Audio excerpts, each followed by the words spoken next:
This is K.M. Weiland, and you are listening to the Helping Writers Become Authors podcast. I hope you enjoyed this week's episode, The Role of the Antagonist in Story Structure, Part 1 of 2. If you're a student of story structure, then you probably have a pretty good idea how each of the major plot beats affects your protagonist, and indeed how the protagonist in turn drives the plot beats. But what about the antagonist?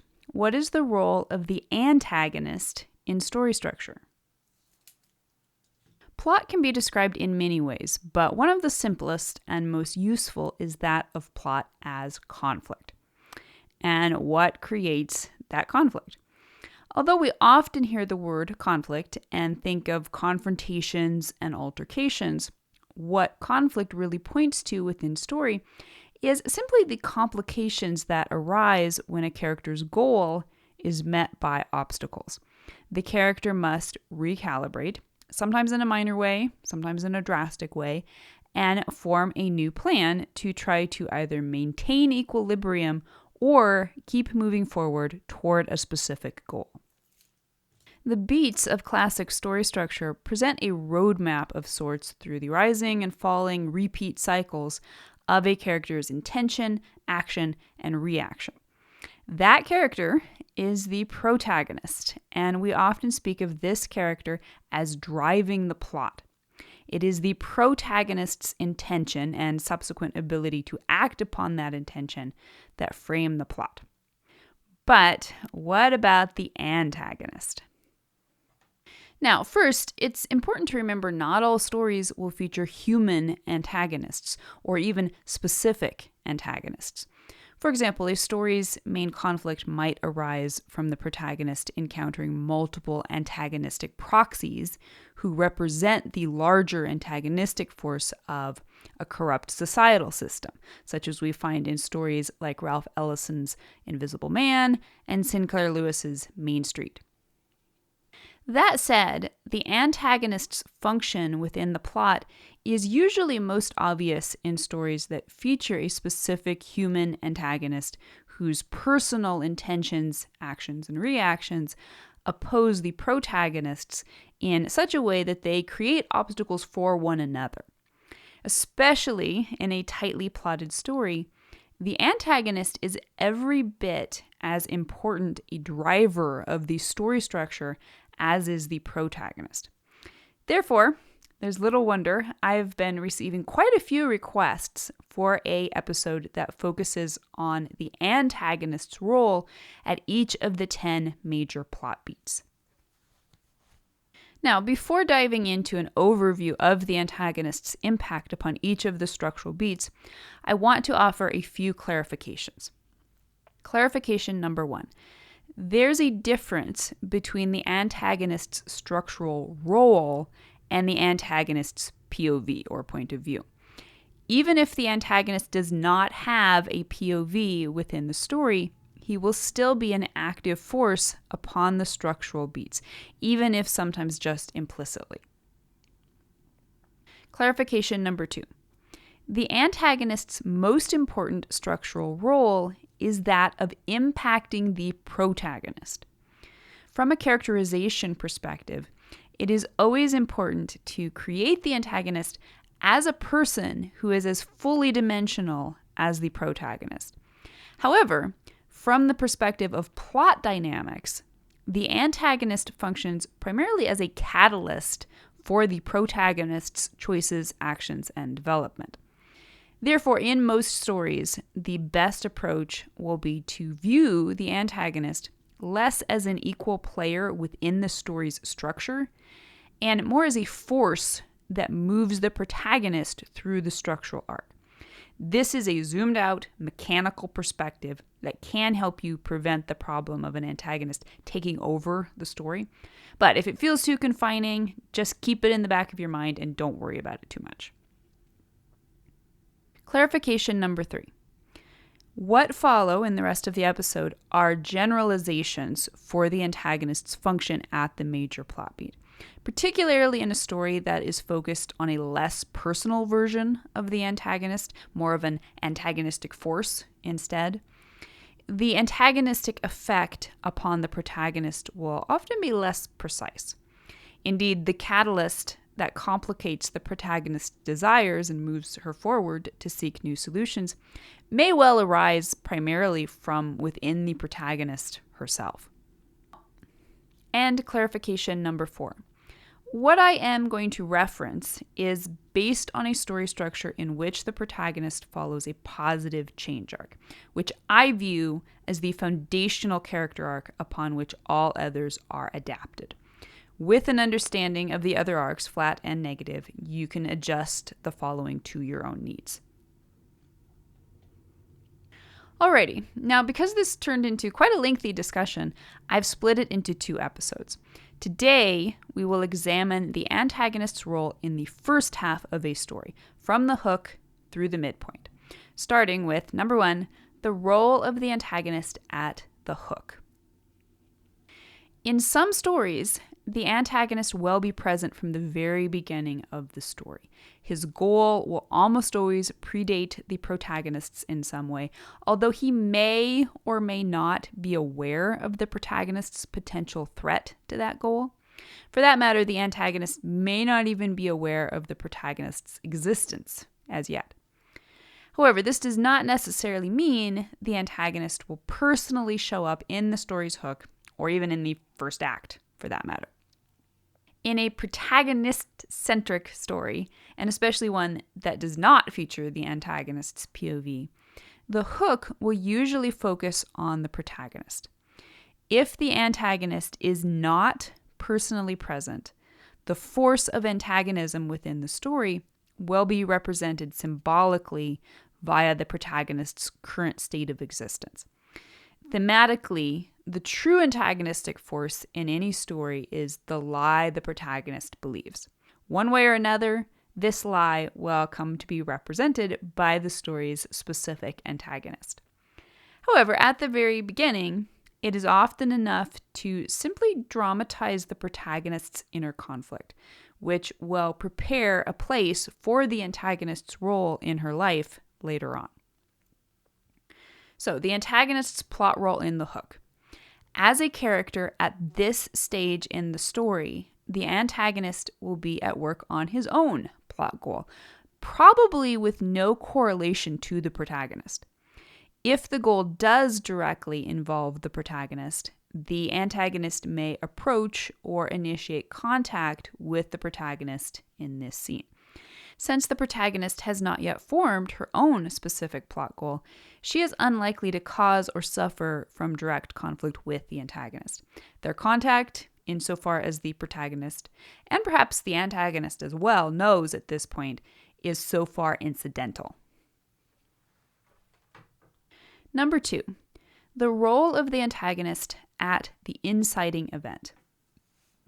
I like to describe the inciting event, or call to adventure, as the moment when the protagonist first brushes against the story's main conflict. In some stories, this will mean the protagonist has now become aware of the antagonist as either a person or as someone with the potential to affect the protagonist's life in ways the protagonist isn't completely aligned with. In other stories, the protagonist's call to adventure will have more to do with some sort of invitation into what will be the adventure world of the second act. Although there can be direct opposition or threat from the antagonist at this point, the conflict is just as likely to arise more symbolically through the personal situations that are challenging the protagonist to accept this invitation. Now, again, from a thematic perspective, the antagonistic force may be represented solely through the protagonist's relationship to the lie and the truth. The protagonist's normal world is now becoming less functional, although this can be a sign of evolution rather than devolution, as in the case of a protagonist rising to a generally positive life challenge, such as getting a new job. The antagonist may be directly responsible for any growing dysfunction, or may simply be symbolically fitted to step into a representation of that dysfunction when he does show up in the second act. So, the antagonist's plot role in the inciting event. The antagonist character will also be facing an inciting event of sorts, although he may not realize it if he is in fact deep in his own plans. He too is brushing against the story's main conflict, since the character who will become his primary opponent, the protagonist, is now on the brink of becoming an obstacle. In some stories, the antagonist will be aware of the protagonist as a potential problem and will react in some way, which will probably lead to his meeting his destiny on the road he takes to avoid it by precipitating the events of the first plot point and causing the protagonist to become fully involved with him in the main conflict. However, in other stories, the antagonist will remain mutually unaware of the protagonist as a threat, or perhaps even as a person, and will interact with any conflict at the inciting event in the same thematic way as the protagonist. Number 3, the role of the antagonist at the first plot point. In most stories, if the protagonist and antagonist have not physically met each other yet, they will do so at the first plot point. At the very least, the events of the first plot point will directly propel them into opposing each other's goals. In stories that feature big bads, the antagonist and the protagonist may not physically meet until the climax. But the protagonist will at least begin encountering significant antagonistic proxies who represent the main antagonist's interests and work against the protagonist to achieve them. In a more personal story, this can signify the beginning of some sort of relationship between protagonist and antagonist, or at least an intensifying of their interaction. As the turning point into the adventure world of the second act's main conflict, the first plot point signifies the moment at which the protagonist and antagonist become fully engaged with each other in pursuit of their mutually exclusive goals. In fact, one or the other of them may have the specific goal of stopping the other person in order to prevent a catastrophic obstacle to their overarching goal. A story in which the protagonist's main goal is that of stopping the antagonist will be a story in which the protagonist is in a more reactive role. But it may also be that either the protagonist or the antagonist does not directly oppose the other's goals until later in the story. For example, in a story about competitors, the bulk of the character's obstacles may be personal, learning to master the necessary skills, gaining confidence, etc., until they finally end up in a direct confrontation at the end of the story. So, the antagonist's plot role in the first plot point. The antagonist character will almost certainly make an appearance, by proxy if nothing else, at this point in the story. He will have become aware of the protagonist in some capacity, even if he is not yet directly concerned with the protagonist's ability to obstruct his goals. He will at least recognize the threat and move to protect himself from the protagonist in some way. The connection between the protagonist and the antagonist at this point will be definitive in that it causes a specific domino effect for both characters. Their encounter with each other at this point creates consequences, and their successive attempts to grapple with those consequences will engineer the entirety of the plot conflict to follow. Number 4, the role of the antagonist in the first pinch point. Even in a heavily protagonist-centric story, the pinch points are designed to put the focus on the antagonistic force. Now, this does not necessarily mean that the antagonist's POV must be utilized here, especially if it wasn't used previously. Nor does it mean that the antagonist must necessarily be present in the scene. What is most important at the pinch points is that the protagonist feels the quote-unquote pinch of the antagonist's power and presence in the story. Specifically, the first pinch point should be a significant reminder to the protagonist of the antagonist's ability to prevent her from reaching her goals. It is an emphasis of what the protagonist stands to lose and of the antagonist's potential ability to take that thing away from the protagonist. For the protagonist, the first half of the second act, which is what the first pinch point splits in half, is a period of relative reaction. The protagonist does not yet fully understand the conflict or herself in it. Although this does not always directly correlate to the first half of the second act being a period of action for the antagonist, it is an indication that the antagonist is usually at least a little farther ahead of the game than is the protagonist. He might not have much more figured out than the protagonist, but he is one step ahead of the game. So, the antagonist's plot role in the first pinch point. The antagonist will probably make some sort of move against the protagonist here. At the very least, the antagonist will achieve an incidental victory at the protagonist's expense. The antagonist, too, will have things at stake, and those may be referenced here, but specifically in the context of the antagonists seemingly being able to protect them better than the protagonist is able to protect hers. However, in achieving this minor victory, whether physical or psychological, the antagonist will also have sacrificed a little something. Specifically, he will have showed his hand to the protagonist at least a little bit. The protagonist will gain information or insight about the antagonist. And these new clues could be specifically about the antagonist's plans within the conflict, and/or they could be about the thematic context in which both characters are operating.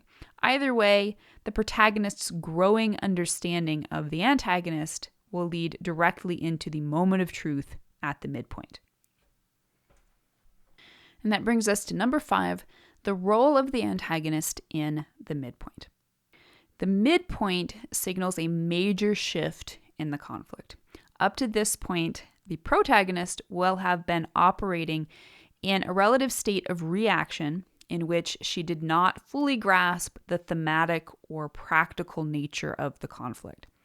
But thanks in part to the insights she gained about the antagonist, and thus the conflict, at the previous beat of the first pinch point, she will encounter a full-blown revelation or moment of truth at the midpoint.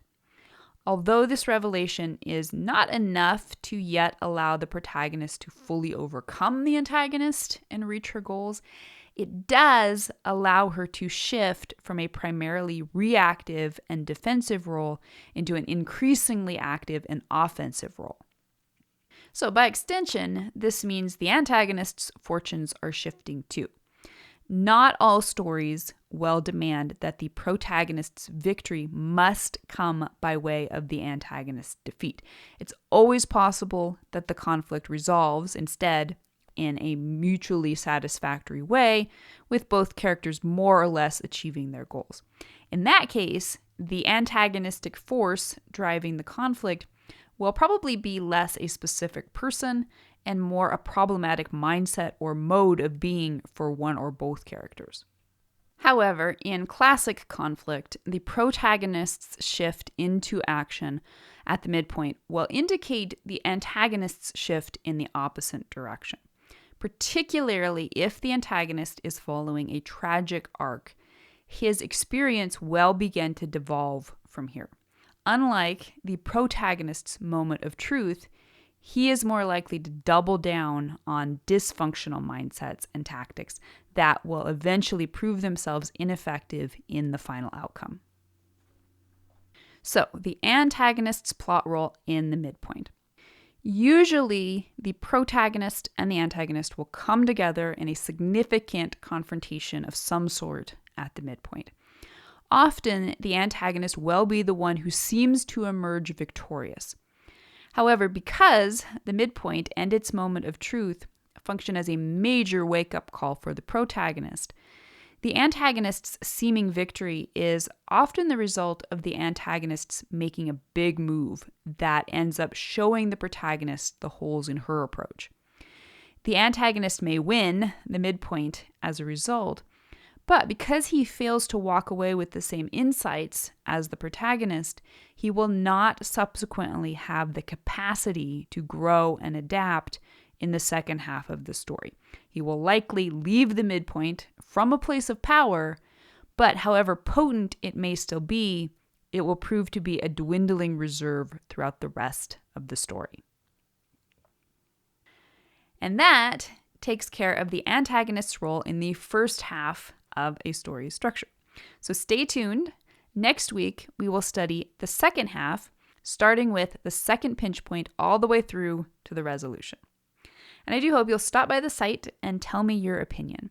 What is your antagonist's role in your story?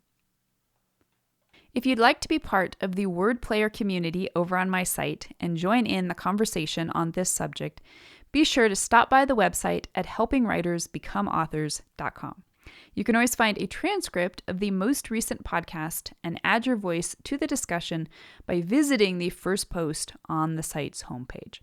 And don't forget that if you're looking for an older post, you can always find those by putting the podcast title in the search field at the top of the right-hand column. If you enjoyed this podcast, you can subscribe on Apple Podcast, Spotify, and Amazon Music, or whatever your favorite podcast platform may be. And if you'd like to do something to support helping writers become authors, it always means a ton if you're able to leave just a quick rating or review on your site of choice. Also, many thanks to those who support my work on Patreon. Your patronage helps make helping writers become authors and its many resources available to writers everywhere. If you're interested in becoming a patron, you can find out more at patreon.com/kmwyland. Thank you so much for listening to the Helping Writers Become Authors podcast, and be sure to check back again next week.